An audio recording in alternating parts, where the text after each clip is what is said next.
I know that he has probably a huge role, and he's probably a very impressive fighter and just probably otherworldly type talent when you look at the manga, but I am not a manga reader. I am an anime watcher.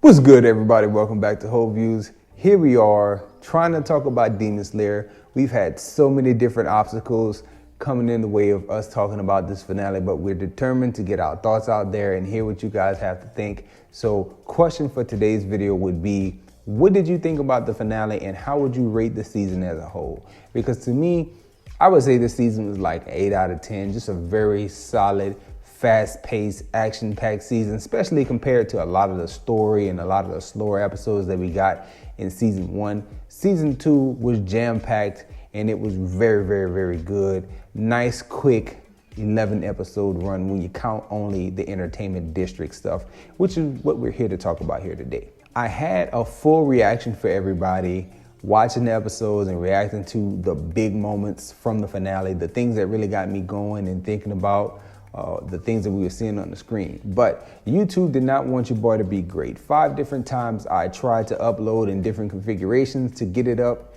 couldn't get up. So we're talking about it in a different setting, but we still got a little footage planned to roll in. Hopefully we can get that approved and get it up for you guys in a timely manner. Let's go ahead and get into the season finale. I personally feel that the finale was cool, but the season as a whole was great. The finale was all right. It wasn't a bad episode. It was very much slower compared to the last 3 or 4 episodes that we had gotten leading up to the finale. But the finale itself was cool. So just recapping the biggest moments or the things that really got me going after rewatching my reaction so many times. Here are the thoughts that I come away with watching that finale. Nezuko's magic is super convenient, and while it is good that it was used to kind of help all our heroes out of this situation that they were in, ultimately I feel like it could do some damage to the franchise moving forward. And my thought is that it's plot armor, man. It's plot armor that they can use to conveniently get our heroes out of situations. It was done here, and I'm hoping that they don't kind of pull that card every time they need to. Let's let our guys figure it out, or just develop the skills to where they don't get poisoned or they don't get limbs chopped off or stabbed in different ways. Like, that's really what I want to see move forward. Less mistakes from our guys and less use of the Nezuko is magic trope. The funniest moment had to be Zenitsu waking up after everything was over. That was incredibly hilarious to see him kind of snap back to reality and become that whiny, complaining version of himself after being such a general on the field throughout the last 4 to 6 episodes. Like, he was just on fire every time we saw him, and then he's right back to screaming and hollering and crying and not knowing what's going on. So that was cool to see, and it was very funny. It kind of broke the tension and all the heartfelt moments. Good funny moment from Zenitsu. Daki and her brother Gyutaro, they had a very tragic backstory, which to me was the focus of the entire episode. And while it did do a lot to kind of humanize those demons and kind of give you some reasons as to why they were how they were, after seeing everything Gyutaro did to Tanjiro, like breaking the fingers and it's like getting this joy out of picking on him and demeaning him and basically just being real ugly to Tanjiro, I just didn't have it in me to care after watching everything that we've seen this season. So I feel like in that way the episode kind of failed to do what it set out to do. At least for me, I didn't care anything at all about their tragic backstory. As tragic as it was, and I'm being honest, it was a horrible situation. Had I put out that reaction, you would have saw my jaw drop at the sight of his sister, like burned alive. Like, man, for something that's not really a killing offense, like she was done for, and like he had to deal with that as the big brother, not being present. It was a lot. But ultimately, I don't feel bad for you guys because you guys were so ugly to our main characters. When I'm comparing Daki and Gyutaro as sympathetic villains to season 1, I think of Rui, the spider guy that we saw at the end. He had the spider family.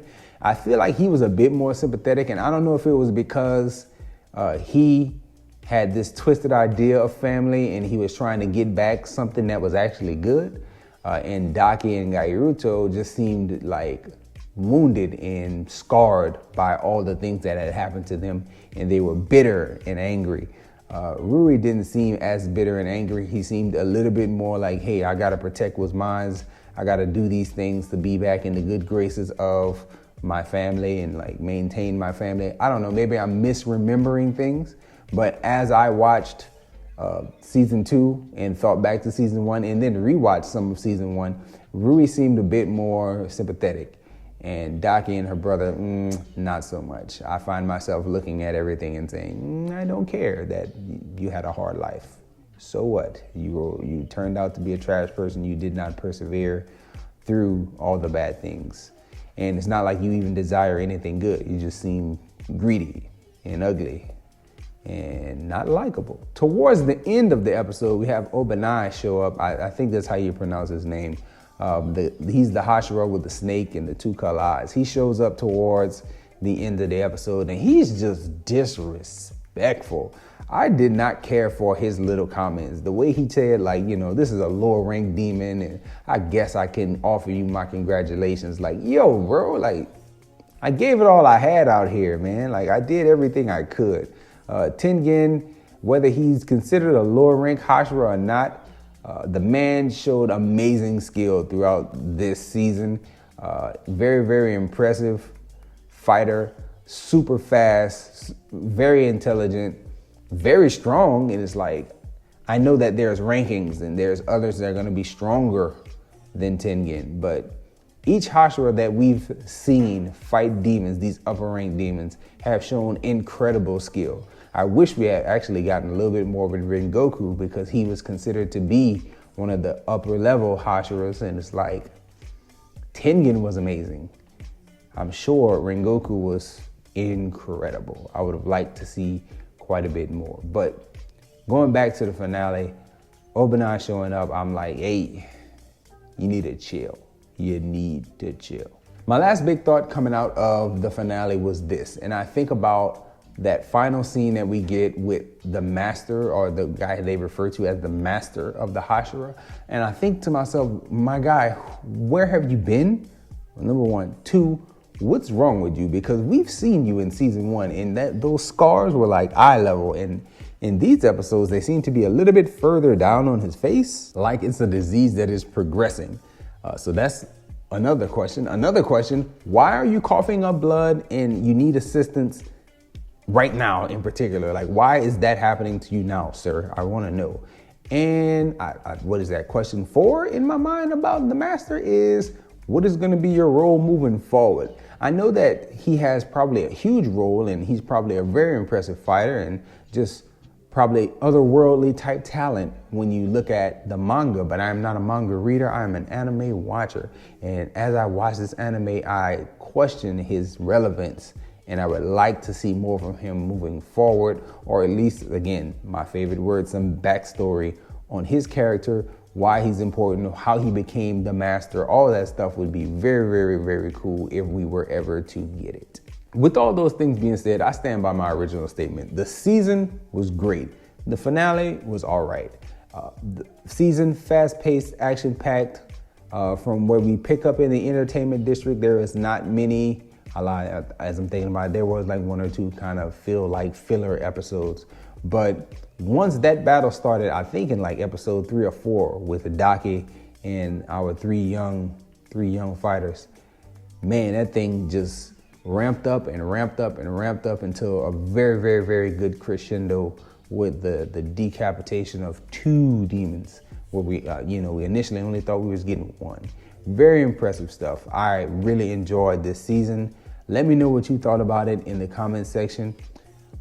Please come back and check out more stuff and stay on the lookout for season 3 because that is coming.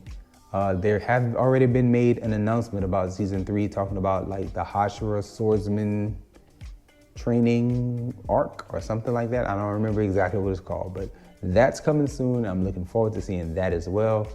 So stick around the channel for more anime coverage. Enjoy yourself, guard your heart, and go watch something good.